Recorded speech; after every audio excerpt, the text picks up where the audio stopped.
she's not very happy. Yeah, absolutely. And Vicky is getting married, and she's a younger version of Patricia Clarkson. Someday she'll be bored with her life, and yes, it's a very, very sad story. But the experience when you watch it, probably because the actors playing it are so charismatic. There's so Javier Bardem and Rebecca. They're also, you know, that you enjoy it. You don't realize that you're seeing something that's sad because the actors infuse it with their own God-given personality. When you're directing someone who speaks in another language, which is not your language, I guess you have to apply all that musical knowledge to the dialogue. Well, you know, you can tell if a person's acting believably by their body language.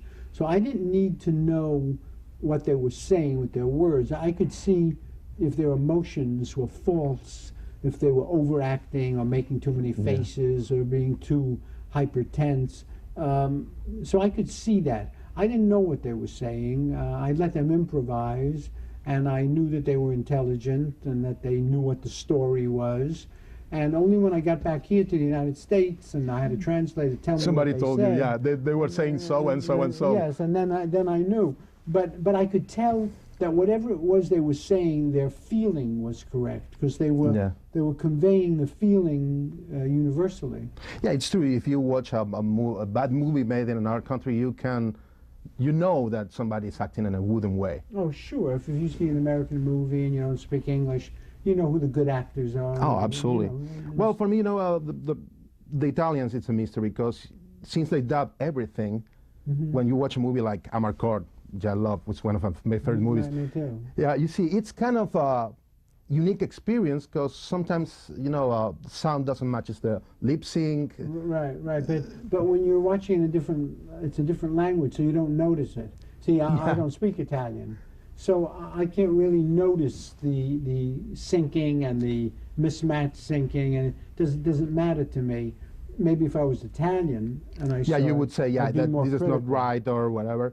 I love that movie, though. Oh, I love that. I saw it, you know, I will tell you something. Of course, before coming here, I saw all your movies again, and I read a lot of books about you. I've been a fan since I was like 2 years old.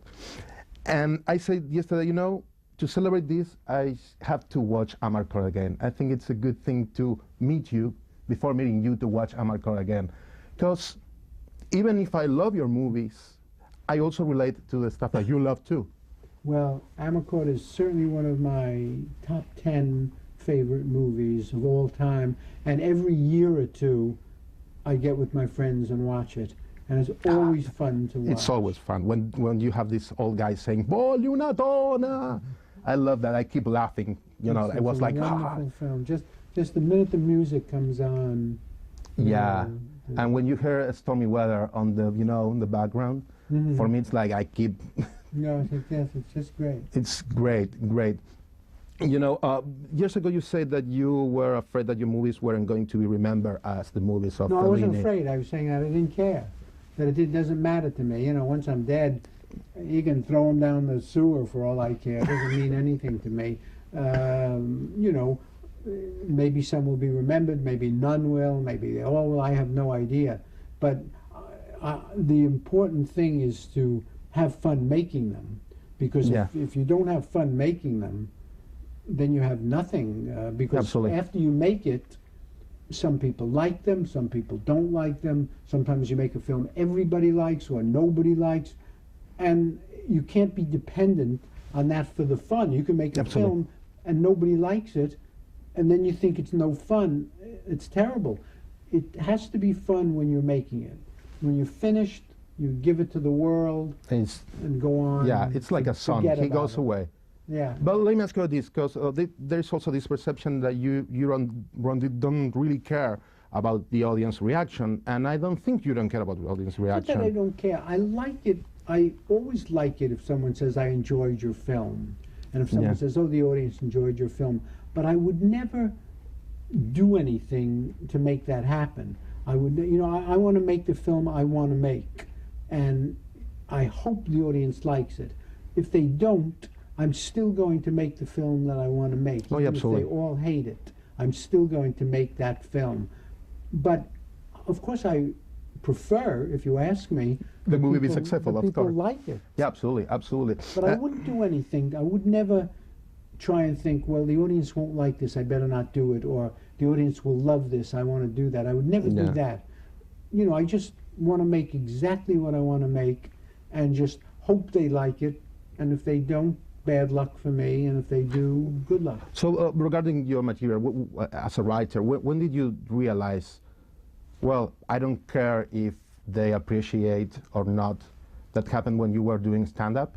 No, after my first few movies, I found that if I wasn't having fun making the movie, the actual casting, shooting, editing, putting the music in, if that wasn't fun, then the whole thing was no good. Then I spend a year of my time not enjoying myself, and then the audience says, we like this or we hate this. That's no good. It has to be fun to do. So I decided Absolutely. I would only concentrate on that which I wanted to do, which I enjoyed doing, and it didn't matter to me if it made a lot of money or no money. People didn't like it or did like it. That's not the important thing to me, and it never has been. And But you know, you have a lot of following overseas. You know that in Argentina, you are really well known. Everybody loves your movies. Every time a movie of yours opens, it's on the top 10. oh, good, I'm glad. Well, yeah, You know? yeah, it's true. It's I'd true. like to come to Argentina someday because I hear it's the kind of big, Buenos Aires is the kind of big city that I would like. That it's, one of those European-style cosmopolitan. And also you have this Latin vibe there, which is, it's interesting mix, actually. It's a city that, well, you see, in the late 50s and early 60s, Bergman was huge in Argentina. Truffaut was huge in Argentina, and Fellini was regarded as a semi-god. You see, the movies they made were first released in Argentina than in the States. So I guess we have this kind of a sensibility would allow us to watch Hollywood mainstream popcorn movies and also some other kind of movies we are not told in the same way, the regular studio way. So I guess that's, well, you see, all your movies have been released in Argentina. It's great that you have that kind of film going public that embraces both.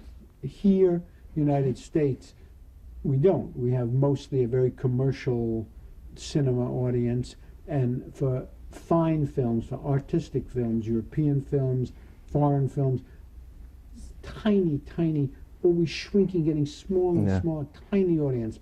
This is sad for the United States and a big cultural loss. If Argentina embraces all of these films, this is a wonderful, healthy cinema. This is the best that you could hope for. Well, that's why I think we have this kind of a Woody Allen cult there. Well, almost everyone have seen one of your movies. You can watch a Woody Allen movie on prime time, anytime, on free TV. And I know it's not a regular thing. It's not something that happens here in New York. No, here I'm what you would call an art house filmmaker. Yeah. And it's small, special university towns and small cinemas But it gives you some kind of a freedom. I mean, you are not attached to the studio thing. Freedom. I've always said this from the first day I ever made pictures. I had 100%